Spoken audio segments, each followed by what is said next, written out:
तो इंद्रेण राजन भृगुभि सजीवितः सर्वात्मना तानभजा भृगुं बलिः शिष्यो महात्मार्थ निवेदनेन। एक बार इंद्र ने बलि महाराज का वध कर दिया। देवासुर संग्राम में समुद्र मंथन जब हुआ था उस समय की घटना है। जो हुआ देवताओं में और दानवों में भगवान इंद्र वज्र चला दिए बलि महाराज पर। बलि महाराज मर गए, गिर गए। तो उनको कुछ दानवों ने उठा करके विमान से शुक्राचार्य के पास लाए, ले गए। तो श्रीपाद शुक्राचार्य मृत संजीवनी विद्या जानते हैं, मरे हुए को जिलाने वाली विद्या।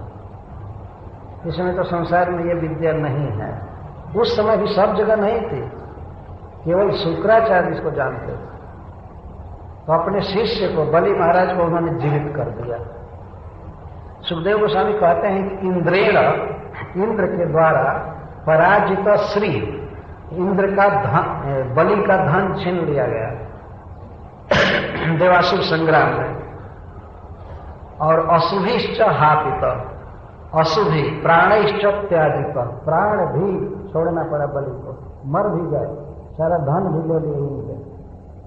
लेकिन भृगुभि सह जीवित, भृगुवंशियों के द्वारा श्री शुक्राचार्य जी के द्वारा जीवित कर दिया। जब बलि महाराज को जीवन मिला दूसरी बार अपने गुरु की कृपा से, बलि महाराज ने विचार किया कि हमें भोगों में नहीं रहना चाहिए, तप करना चाहिए यदि जीवन में विकास करना है। देखिए कि मर करके व्यक्ति जिया है, उसका सारा धन देवता छीन लिए हैं, लेकिन उसका साहस और निर्णय कितना है। जब शुक्राचार्य ने जीवित कर दिया तो वे क्या किए, सर्वात्मना तान अभजत भृगुर बलि शिष्यो महात्मार्थ निवेदने। तान भृगु, उन भृगुवंशी ब्राह्मणों की सेवा बलि महाराज ने सर्वात्मना किया, सब तरह से, मन से, वचन से, शरीर से, श्रद्धा से, भक्ति से और अर्थ निवेदन, और पैसा से अर्थ निवेदन। बताइए, जो व्यक्ति मरे हुए को जिला दिया हो उसकी कौन सी सेवा करके आदमी ऋण से मुक्त हो सकता है। तो बलि महाराज बहुत कृतज्ञ हुए कि हमारे गुरु ने हमको जीवन दान दिया, तो इस जीवन में बस इनकी सेवा ही करनी है। उन्होंने निश्चय कर लिया। सर्वात्मना, एक असुर होते हुए भी उन्होंने निर्णय किया कि ब्राह्मणों की सेवा मुझे करनी है। बहुत कृतज्ञ हुए थे, इसलिए सर्वात्मना अभजत, सब तरह से सेवा किए, क्योंकि बलि महाराज एक महात्मा थे। सुखदेव गोस्वामी यहाँ पर महात्मा, महान मन था, महान विचार था। पैसा खर्च करने में भृगुवंशी ब्राह्मणों के लिए उनके मन में कोई भी संकोच नहीं था। जो व्यक्ति अपने मन को, आत्मा को भगवान में लगा लेता है या उच्च विचार में, उसको महात्मा कहा जाता है। और जिसका चित्त संसार के भोगों में रहता है उसको कृपण कहते हैं, वो महात्मा नहीं है। तो बलि महाराज महात्मा थे। अब उनके मन में संसार भोगने की कोई इच्छा नहीं थी, परंतु देवताओं से, वंश परंपरा से वैर होने से स्वर्ग जीतने की लालसा थी, भोगने के लिए नहीं। वैर है, हमको उन्होंने मारा है तो हम भी अपनी शक्ति जुटा करके और स्वर्ग छीने, ये उनके मन में एक विचार। और प्रहलाद महाराज ने इसका अनुमोदन किया, क्योंकि प्रहलाद महाराज भी देवताओं के विरोधी कुल में ही जन्म लिए, दीति के कुल में जन्म लिए हैं, और देवता लोग अदिति के कुल में। पिता दोनों के एक ही, दैत्यों के और आदित्यों के। यह संस्कार था बलि महाराज में, स्वर्ग जीतने की लालसा थी, लेकिन थे महात्मा और शिष्य थे। शिष्यो महात्मार्थ निवेदन, शिष्य थे ही। गुरु ने बड़े स्नेह से इनको जीवित किया था, इनको पाला था, पोसा था। तो इस बात की याद जब जब आती होगी बलि महाराज को तो कितना कृतज्ञ होते हैं, इसलिए वे सेवा करने लगे। और सेवा में एक बात और सुखदेव गोस्वामी कहते हैं, अर्थ निवेदने न।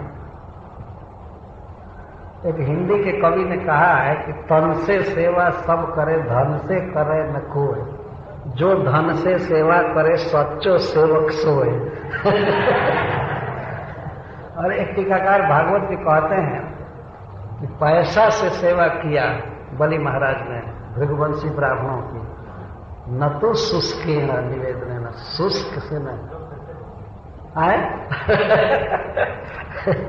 तन से सेवा सब करे, धन से करे न कोई, जो धन से सेवा करे सच्चो सेवक सोए। वैसे ही कुछ बना लिया गया है वास्तव में। यदि धन न हो तो तन से वचन से सेवा ही सर्वोपरि है।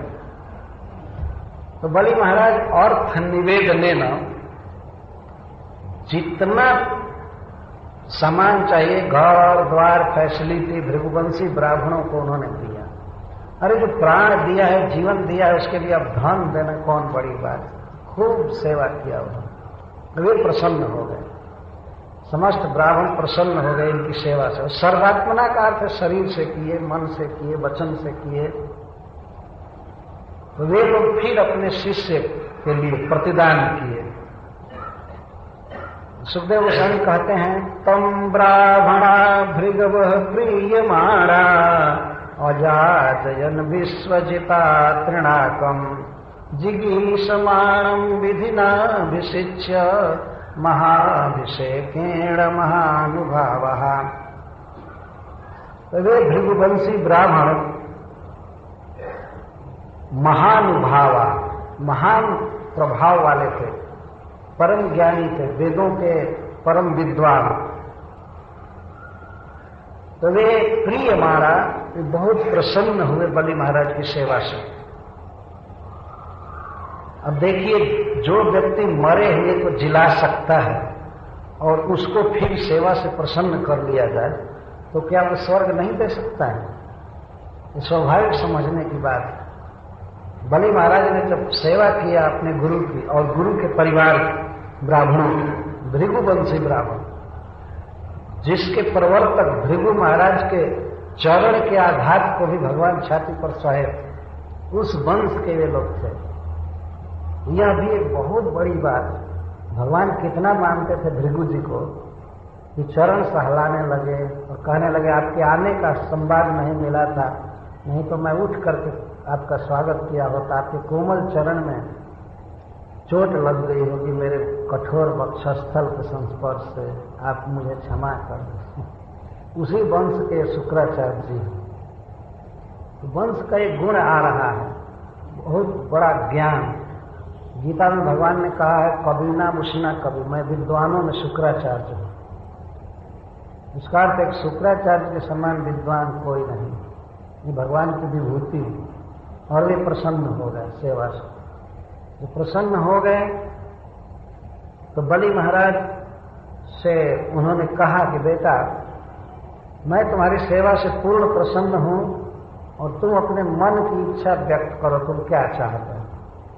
तो जिगीषमाणम तृणाकम, तृणाक का अर्थ है स्वर्ग। बलि महाराज ने कहा कि गुरुदेव, मैं स्वर्ग जीतना चाहता हूं। जिन देवताओं ने मेरा वध किया था, मैं उनका पद हथियाना चाहता हूं, लेना चाहता हूं। जो बहुत कठिन बात थी, लेकिन शुक्राचार्य जी भृगुवंशी ब्राह्मण थे, उनमें प्रताप था। तो विधि ना, वेद की विधि से महाराज का अभिषेक किए और महाभिषेक विधि पूर्वक यज्ञ चालू किए। वास्तव में उस यज्ञ में भगवान की पूजा की गई। देखिए, असुर होकर भी यह व्यक्ति भगवान की शरण ले रहा है स्वर्ग जीतने के लिए। और शुक्राचार्य जी ने भगवान का अभिषेक कराया इनके द्वारा और यज्ञ में दीक्षित किया। उस यज्ञ का नाम क्या था? विश्वजीत यज्ञ। यज्ञ का नाम भी अद्भुत है, विश्वजीता, तृतीया में विश्वजित यज्ञ। वेद में लिखा गया है कि यह यज्ञ करने पर व्यक्ति संपूर्ण विश्व को जीत सकता है। शुक्राचार्य तो वेद के विद्वान हैं, उन्होंने कहा ठीक है विश्वजित यज्ञ करो। बलि महाराज एक यज्ञ किए, उस यज्ञ में पूर्ण रूप से भगवान विष्णु की ही आराधना की जाती है। भगवान विष्णु की कृपा से ही कोई विश्व विजय कर सकता है, और किसी देवता की कृपा से नहीं। तो भगवान की आराधना हुई विधि पूर्वक। महानुभाव हैं ही शुक्राचार्य और उनके परिवार के लोगों का कहना है ज्ञान कितना है, तो खूब अच्छी तरह से किए और इतना अच्छा यज्ञ हुआ कि उस यज्ञ कुंड से रथ निकला, घोड़े निकले, धनुष निकला, विश्व विजय करने के लिए मंत्र ऐसे बोला गया और यज्ञ कुंड से सुंदर रथ निकला, घोड़े निकले और तर्कस बाण सब निकलने, जो सिद्ध हो गए, सूचित हो रहा था कि विश्व विजय होगा। क्या क्या यज्ञ कुंड से निकले इसको बता रहे हैं। ततो रथः कांचन पट्टनद्धो हयाश्च हर्यस्व तुरंग वर्णः ध्वजश्च सिंहेन विराजमानो हुतासनादास हवीर्भिरिष्टात्। ततः जब यज्ञ पूरा होने को था, आहुति दी जा रही थी अभी, तो कांचन पट्ट नद्ध, सोने के चादर से मढ़ा हुआ, ये सोने से मढ़ा हुआ एक दिव्य रथ निकला। यह अद्भुत बात है, लेकिन वेदों में ये सब शक्ति है, मंत्रों में। सोने का रथ निकला यज्ञ कुंड से, और तूणव अरिक्त कवचम च दिव्यम। अरिक्त तूण का अर्थ है तर्कस। आप लोगों ने देखा होगा चित्र में भगवान श्री राम तर्कस रखे हैं पीछे, या अर्जुन ऐसे बाण निकालते हैं, धनुष पर रखते हैं, मारते हैं। तो दो तर्कस आए अक्षय, उनमें से कितना भी बाण निकाला जाएगा वो बाण खाली नहीं होते, ऐसा अग्निदेव ने दिया। या ये कहिए कि भगवान विष्णु प्रसन्न होकर के दिए, भगवान स्वयं दे रहे। एक तरफ तो बलि महाराज को स्वर्ग पर विजय दिए और दूसरे तरफ जाकर भीख मांगकर फिर सब ले लिए। ये भगवान की लीला है। तो तूणव अरिक्तव, भरा पड़ा तर्क, बाण से भरा हुआ तर्कस जो कभी क्षय नहीं होने वाला था, और कवचम च दिव्यम, और छाती पर एक कवच शील्ड बांधा जाता है, तो कवच निकला। शत्रु के आघात से बचने के लिए वक्षस्थल पर कवच पहना जाता था, सोने का कवच पहनते थे पहले के वीर। ये तीन चीजें पहले निकली, और इसके बाद पितामहस्तस्य ददल्च माला। जब ये सब निकलने लगे तो तस्य पितामह, बलि महाराज के पितामह प्रहलाद महाराज एक वैजयंती माला पहनाए, जो विजय को सूचित करने वाले। उन्होंने आशीर्वाद दिया कि तुम जीत लो स्वर्ग। एक बार एक भक्त ने प्रश्न किया था कि प्रहलाद महाराज भी पूरा पारिवारिक भावना में आ गए। होता है भाई, जब पारिवारिक झगड़ा होता है तो एक परिवार के लोग दूसरे के विरोधी होते हैं, तो केवल इसी कारण से विरोधी होंगे कि मैं इस परिवार का हूं बस, और कोई बैर हो या न हो। दैत्य में और देवताओं में कलह चलता ही है, और प्रहलाद महाराज दैत्य हैं, और उनका पौत्र आज विश्व विजय करने जा रहा है, तो वे भगवान पर चढ़ाई गई माला दिए, जिसके पुष्प कभी कुम्हलाते नहीं थे। अम्लान पुष्पम, अम्लान पुष्पम। इधर तो संसार में हम लोग माला बनाते हैं, एक दो दिन में मुरझा जाते हैं पुष्प, लेकिन प्रहलाद महाराज ने जो माला दिया उसके फूल कभी मुरझाने वाले नहीं, और वह माला विजय को सूचित करने वाली थी। प्रहलाद महाराज ने आशीर्वाद दिया, और जलजम च शुक्र, और श्रीपाद शुक्राचार्य ने जलज दिया, शंख दिया, इसके बाद फिर निकला अग्निकुंड से, धनुष दिव्यम पुरटोपनद्धम, धनुष निकला यज्ञ कुंड से जो सोने से मढ़ा गया था। और ऊपर में भूल गया कहना कि घोड़े निकले, ध्वज निकला, और धनुष से कहने में मैं कुछ इधर उधर हो गया। पहले निकला रथ, घोड़े और ध्वज। घोड़े जितने थे सब हरे वर्ण के थे, ग्रीन थे। इंद्र के घोड़े का जो रंग है वही रंग था। भगवान इंद्र के चारों घोड़े हरे रंग के हैं। भगवान श्री कृष्ण जब सारथी बने थे अर्जुन के रथ में, तो चारों घोड़े उज्ज्वल चंद्रमा के समान थे। तथा श्वेतै हयजुक्ते महति स्यंद में स्थित, श्वेतै हयजुक्ते, श्वेत घोड़ों से युक्त रथ। तो हरे घोड़े निकले और इसके बाद दिव्य धनुष निकला, कवच और तुड़ी। इसके बाद प्रहलाद महाराज ने माला दिया, शुक्राचार्य ने शंख दिया। युद्ध की जो भी सामग्रियां थी इस तरह से ब्राह्मणों ने दिया, संपादित किया। यज्ञ कुंड से पैदा किए तो ये माना जाएगा कि ब्राह्मणों ने दिया। उसी को श्रील सुखदेव गोस्वामी यहां कहते हैं, एवं सदिप्रार्जित जो धनार्थन तै कल्पित स्वस्त्यनोऽथ विप्रान् प्रदक्षिणीकृत्य कृत प्रणाम प्रहलाद मामंत्र नमश्चकार। एवं इस प्रकार विप्रार्जित जो धनार्थ, जोधन अर्थ युद्ध करने के लिए जितनी भी सामग्रियां चाहिए सब ब्राह्मणों ने दिया। एक एक बात सोच सोच करके, और जो शब्द इसमें आया है उसका अर्थ होता है कि जिन बातों का उल्लेख यहां नहीं है वे सब सामग्री भी ब्राह्मण दिए। जो भी युद्ध की सामग्री हो सकती है। और युद्ध की सामग्री देने के बाद उन लोगों ने फिर स्वस्ति वाचन किया, मंगल वाचन किया। बलि महाराज युद्ध के लिए तैयार हुए तो उनके सिक से नख तक हाथ आदि को छू छू करके शुक्राचार्य जी उसको अमोघ बना रहे थे। किसी का अस्त्र कभी काम नहीं कर सकता, तुम्हारा हाथ न कट सकता है, न पैर कट सकता है, न कहीं चमड़े में भी कोई छत विछत नहीं हो सकता।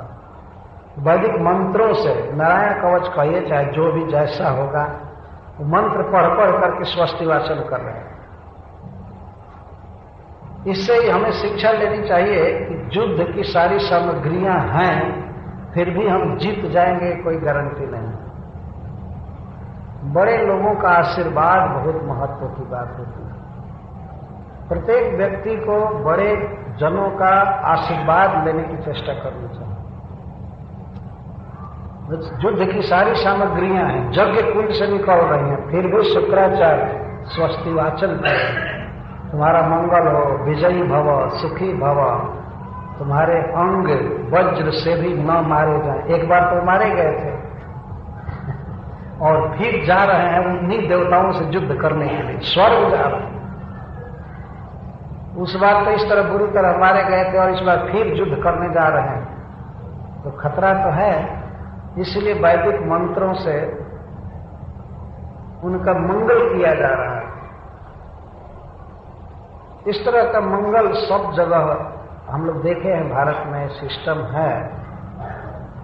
जब बच्चा कोई लड़का विवाह के योग्य होता है और विवाह करने के लिए ससुराल जाता है तो उस समय स्त्रियां या ब्राह्मण मंगल वाचन करते हैं, स्वस्ति वाचन करते हैं। तुम सुख से जाओ और लौटो, तुम्हारा गार्हस्थ जीवन सुखी हो।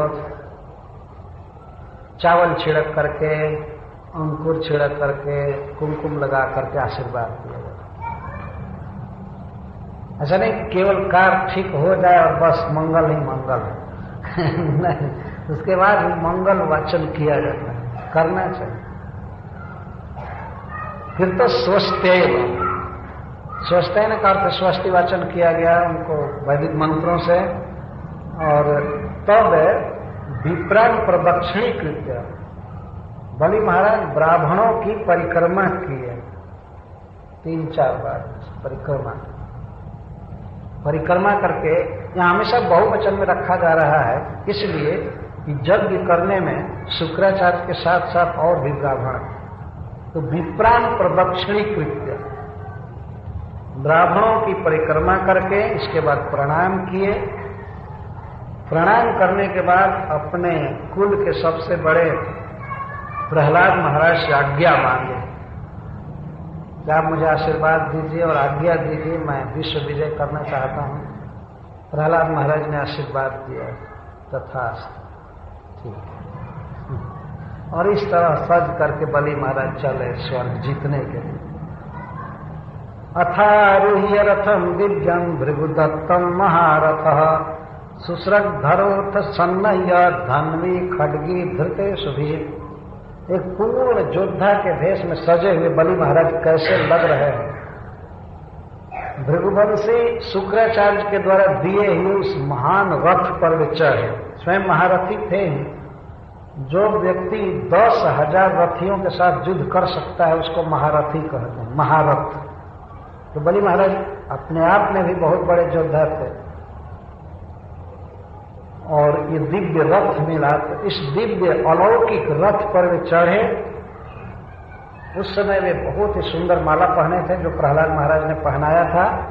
और इसके बाद सन्नह्य, ये कवच बांधे, कवच बांध करके धन्वी, धनुष लिए, इसके बाद खड्ग लिए, तलवार, और धृत ईशुधि, और ईशुधि तरकस बांधे पीछे बाण रखने के, तलवार भी लिए, धनुष, बाण, कवच सब कुछ पहनकर तैयार है। हेमांगद लसद बाहु स्फुरन मकर कुंडल। विश्व विजय के लिए चल रहे हैं बलि महाराज। उस समय सुखदेव गोस्वामी का वर्णन करते हैं।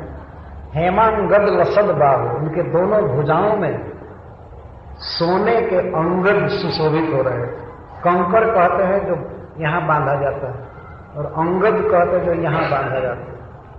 इस पर मुझे एक बात याद है कि वास्तव में जो वक्ता होता है केवल मुंह से कथा नहीं कहता है, वो हाथ से भी कहता है, सिर से कहता है। तो मैं बोल रहा हूं कि वो यहां बांधता है, लेकिन इस ऑडियो टेप में वो आएगा नहीं। यहां का क्या अर्थ है? यहां मैं हाथ से कथा कह रहा हूं, इसलिए डायरेक्ट सामने बैठकर कथा सुनना चाहिए, यही विधि। यहाँ जो बांधा जाता है बाह के आधे भाग से ऊपर, इसको अंगद कहते हैं, और जो कलाई में बांधा जाता है उसको बाजूबंद या कंकड़ कहते हैं। बहुत ही सुंदर लग रहे थे वे, सोने के समान वे स्वयं भी गोरे थे बलि महाराज, स्वयं भी, और उस पर सोने का अंगद बांधे, और स्फुरत मकर कुंडल, मकराकृत कुंडल उनके कानों में झलमला रहा था, बहुत सुंदर लग रहे थे। वीर तो थे ही, इसके साथ शारीरिक सौंदर्य से भी युक्त थे। रराज रथमारूढ़ो, रथम आरूढ़, रथ पर आरूढ़ होकर के रराज, बहुत सुंदर लग रहे थे। एक असुर के विश्व विजय का विवरण सुखदेव गोस्वामी दे रहे हैं, लेकिन सुखदेव गोस्वामी के मन में बात है कि बलि महाराज को महाभागवत है, तो रराज विराजमान हो रहे थे, बहुत सुंदर लग रहे थे। भीष्म स्थायी वो हव्यवान, जैसे किसी कुंड में अपने स्थान में अग्नि प्रदीप्त हो ऐसा लग रहा है। रथ जो था वो यज्ञ कुंड की तरह लग रहा था, और बलि महाराज अग्नि की लपट के समान ऐसे चमक रहा। सोने का कुंड हो और उसमें आग जल रही हो तो उसकी जो शोभा होगी, कुंड भी पीला पीला और आग भी पीला पीला, तो इस तरह से बलि महाराज चमक रहे हैं। सुखदेव गोस्वामी यहाँ दृष्टांत देते, उपमा देते हैं, जैसे भीष्मस्थ यज्ञ कुंड में अग्नि शोभित होता है, इस तरह से बलि महाराज शोभा दे रहे हैं। और इसके साथ भी अकेले नहीं थे। तुल्य स्वज बल श्री भी स्वजूथ है दैत्य जूथ पई विबद्धि विवखम दृढ़ दहद्भि परिधि। उनके ही समान बलवान और सुंदर यशस्वी असुरों के साथ भी घिरे हुए थे। अकेले बलि महाराज नहीं बलवान थे, इनके समान ही और भी बड़े बड़े बलि थे जो इनके साथ चल रहे थे, इनके सेनापति। और वे लोग ऐसे देख रहे थे, दृष्टि से लगता था कि आकाश पी जाएंगे, इतना उत्साह था उन असुरों में। ये सब मारे गए थे, हराए गए थे देवासुर संग्राम में। लेकिन इसका अर्थ यह है कि इस बार भृगु जी ने जब शुक्राचार्य ने जीवित किया तो अन्य असुरों का भी बल बढ़ाया उन्होंने, सबको आशीर्वाद दिया। तो ऐसा लगता था कि वे लोग आंखों से आकाश को पी जाएंगे। विबद्ध भी रिवखम दृग भी दहद्भि पर भी। आंखों से ऐसे उत्साह से देखते थे असुर कि लगता था कि दिशाओं को जलाकर राख कर देंगे, अर्थात समस्त दिशाओं में जितने लोग हैं सबको भस्म कर देंगे। इतना तेज था उन असुरों में, और उनसे बलि महाराज घिरे हुए। वृतो विकर्षण महतीं आसुरीं ध्वजनीं विभु जयो इंद्रपुरीं श्रुद्धां कंपयन् निवरोदशे। महतीं आसुरीं ध्वजनीं विकर्षण, तो अपने सेनापतियों से वो घिरे हुए थे, वे भी अपने अपने वाहनों पर थे। उस विशाल ध्वजनी को, सेना को लेकर बलि महाराज गए अमरावती, जो इस ब्रह्मांड का सबसे बड़ा समझिए ऑफिस है। देवराजेंद्र अन्य देवताओं के साथ इस विश्व की व्यवस्था देखते हैं, शासन करते हैं। अमरावती कहते हैं, सबसे सुंदर नगर इस ब्रह्मांड में वही है। तो वहां पर चढ़ाई कर रहे हैं। सेना को ध्वजनी कहते हैं, क्योंकि रथ, जितना रथ रहता है उस पर भी झंडा रहता है, ध्वज रहता है। जितने सैनिक रहते हैं सब ध्वज लिए रहते हैं, हमारा झंडा झुक नहीं सकता, तो सभी ध्वज लिए रहते हैं। इसलिए सेना को ध्वजनी कहा जाता है, जो ध्वजा से युक्त हो, ध्वजनी। उस विशाल सेना को लेकर के गए कहां? इंद्रपुरी, इंद्र की नगरी में गए। इंद्र की नगरी के पास पहुंचे और चारों तरफ से नगर को घेर लिए। सेना को इस तरह सजाए, इंद्र नगरी के कई बड़े बड़े द्वार थे जिनसे देवता लोग निकला करते थे। तो चारों तरफ से घेरने का अर्थ यह था कि समस्त द्वारों को वे घेर लिए, और घेर कर कुछ दूर से ही, और इसके बाद शंख ध्वनि किए चैलेंज देने के लिए कि हम लड़ने के लिए तैयार हैं और आप लोग आ जाइए। देवताओं को विजय प्राप्त हुई थी, अतः देवता निश्चिंत हो गए। वे सोच रहे थे कि हमारे सारे शत्रु मर चुके हैं, बलि मर चुके हैं और ये हो चुका है, अब उनका साहस नहीं होगा कि वे हमारे पास आ सकते हैं। तो देवता सब अच्छा खाना, पहनना, भोगों में रहना, इसी में लग गए थे, और असुर इधर यज्ञ कर रहे हैं। देखिए, तो जो व्यक्ति यज्ञ करेगा, दान करेगा, इस तरह से ब्राह्मणों की, वैष्णवों की सेवा करेगा, तो केवल नहीं वो जीतेगा। और देवता होकर भी वे भोगों में पड़ गए। जब मनुष्य की विपत्ति दूर होती है तो संकट का दिन भूल जाता है, और केवल भोग में देवता लोग रहने लगे, और असुर सब इधर भगवान का भजन कर रहे हैं। तो देवताओं के हारने का समय आ गया। तपस्या से व्यक्ति महान बनता है वास्तव। इंद्रपुरी में गए, लगता था कि दिशाएं कांप रही हैं बलि महाराज के भय से। तो स्वर्गपुरी का, इंद्रपुरी का वर्णन किया जा रहा है। 11.5 श्लोकों में श्रील सुखदेव गोस्वामी स्वर्ग का वर्णन किया, खास करके इंद्रपुरी का। तो यहां एक प्रश्न उठता है कि इंद्रपुरी का वर्णन क्यों किया जा रहा है। उसका कारण है, श्रीपाद श्रीधर स्वामी कहते हैं, धिक्कार है ग्राम्य सुख को, कि देवताओं को भी अकस्मात अपना घर छोड़ना पड़ गया, अपना सब कुछ छोड़ना पड़ गया, इसलिए स्वर्ग की भी इच्छा नहीं करनी चाहिए, यह भी क्षणिक है, नश्वान। बलि महाराज से बिना युद्ध किए ही देवता भाग जाएंगे, इतना प्रताप बढ़ा था बलि महाराज, इसलिए स्वर्ग का वर्णन पहले कर रहे हैं। रम्याम उपवनोद्यान श्रीमद्भि नंदनादि भी, इंद्रपुरी अर्थात स्वर्ग उपवनों और उद्यानों से अतिशय रम्य है। रम्य का अर्थ है देखने लायक, घूमने जोग, रमण करने जोग, देखते ही चित्त आनंद से उल्लसित हो जाता है। ऐसा है वो नगर, वो नगरी ऐसी है।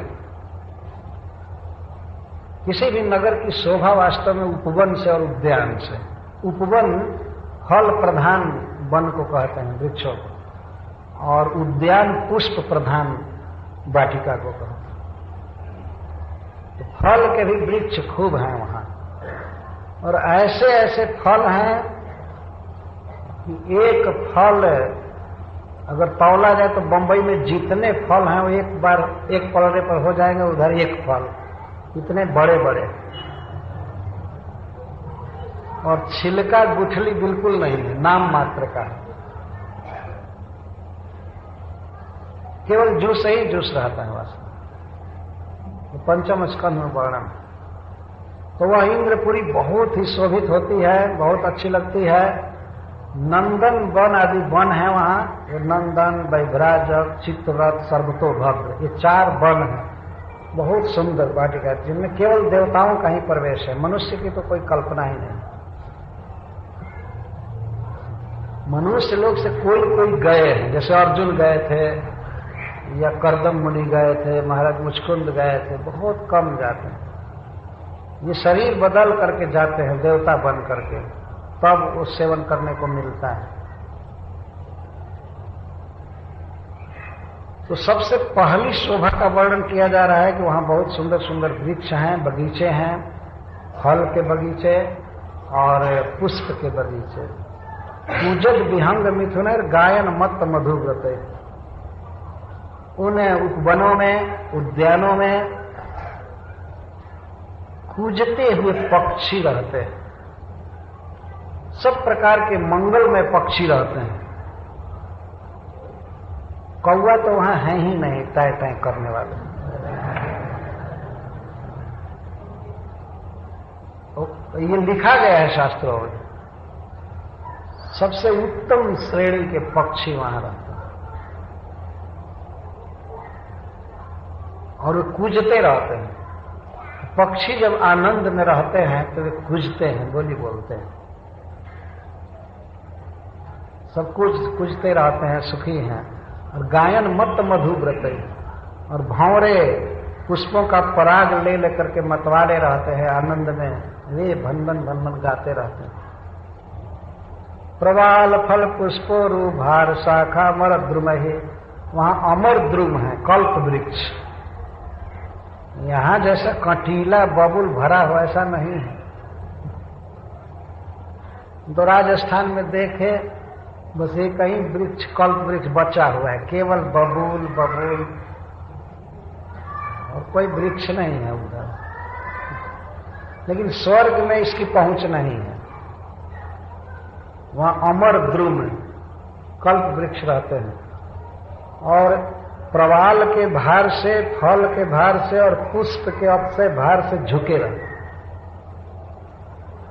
भर शब्द तीनों में लगेगा, प्रवाल भर, फल भर, पुष्प भर, उरु भर, बहुत अधिक फले रहते हैं, बहुत अधिक पुष्पित रहते हैं, और प्रवाल कोमल कोमल पत्ते उनमें रहते हैं, भरे रहते हैं हमेशा, पतझड़ नहीं होता है वहां। कोई वृक्ष कभी पुराना नहीं होता है, हमेशा नवीन रहता है इन बगीचों में। भगवान ने ऐसा बनाया है उसको, लेकिन वह भी सुख है क्षणभंगुर है, वहां से हटना पड़ता है। स्वर्ग तो रह जाता है, लेकिन कई सेठ देवता बदल जाते हैं। जैसे आपने देखा है बड़ी बड़ी ऑफिसें वही रह जाती हैं, लेकिन ऑफिसर्स बदल जाते हैं, उनको छोड़ना पड़ता है। तो इस तरह से स्वर्ग रहता है बहुत काल तक, लेकिन बीच बीच में बदलाव होता है। अब वर्णन कर रहे हैं कि उस इंद्रपुरी में, स्वर्ग में बहुत सी नलिनियां हैं। नलिनियां का अर्थ है छोटे छोटे सरोवर, जिनमें हंस, सारस, चक्रवाक और कारंडव तैरते रहते हैं। जल पक्षियों का वर्णन किया जा रहा है। हंस, सारस, चक्राह और कारंडव।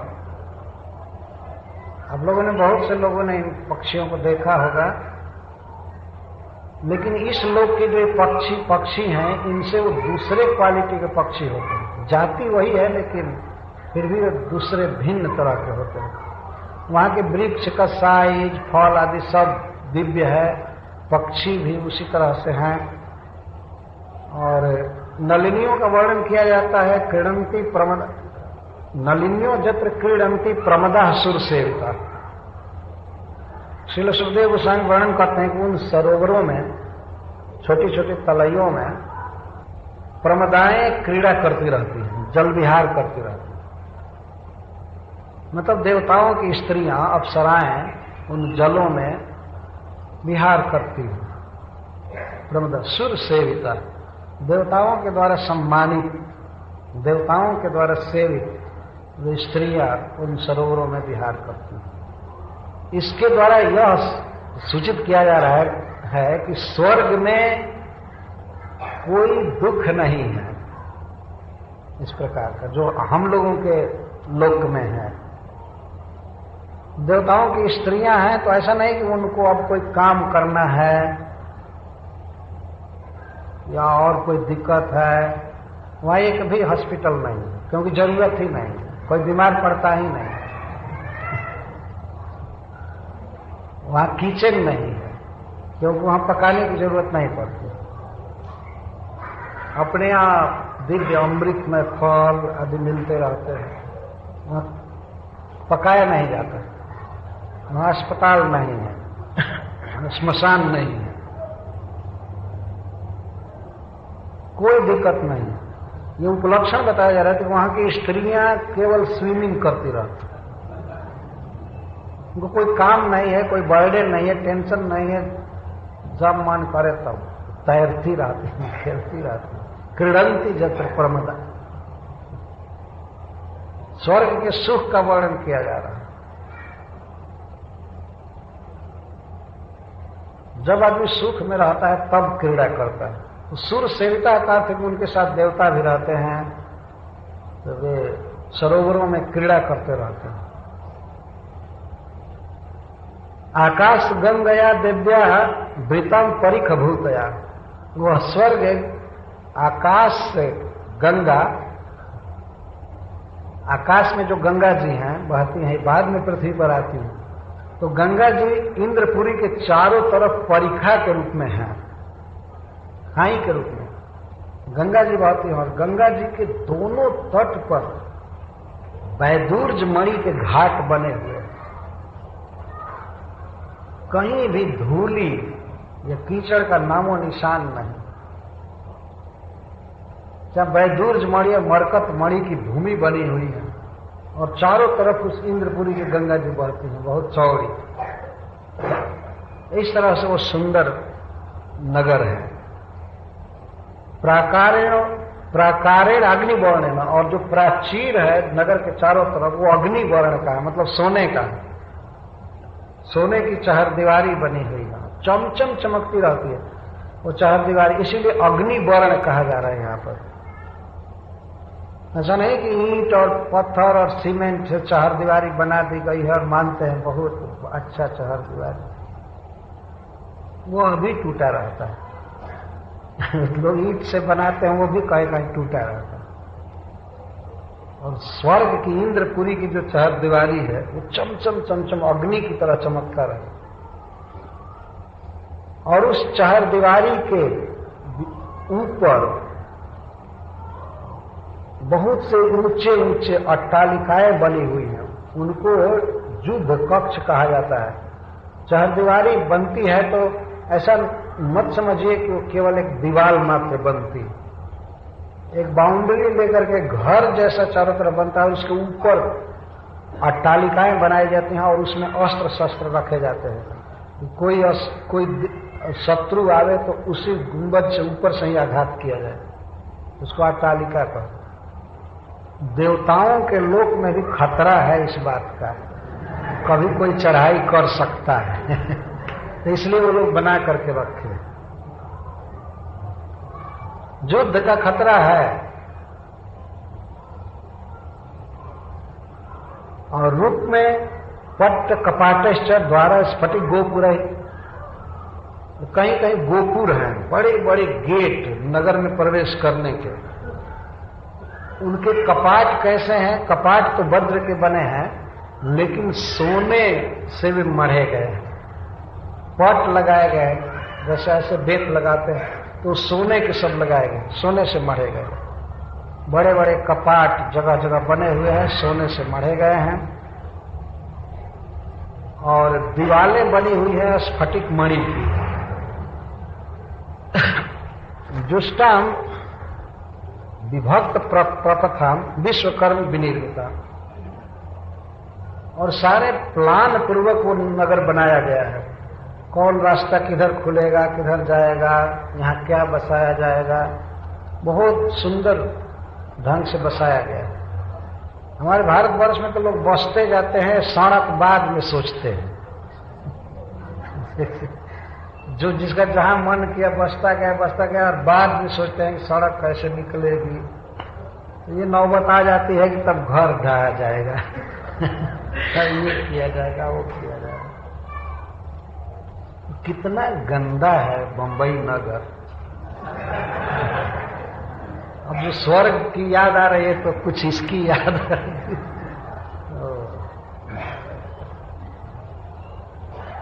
इंद्रपुरी है वास्तव में।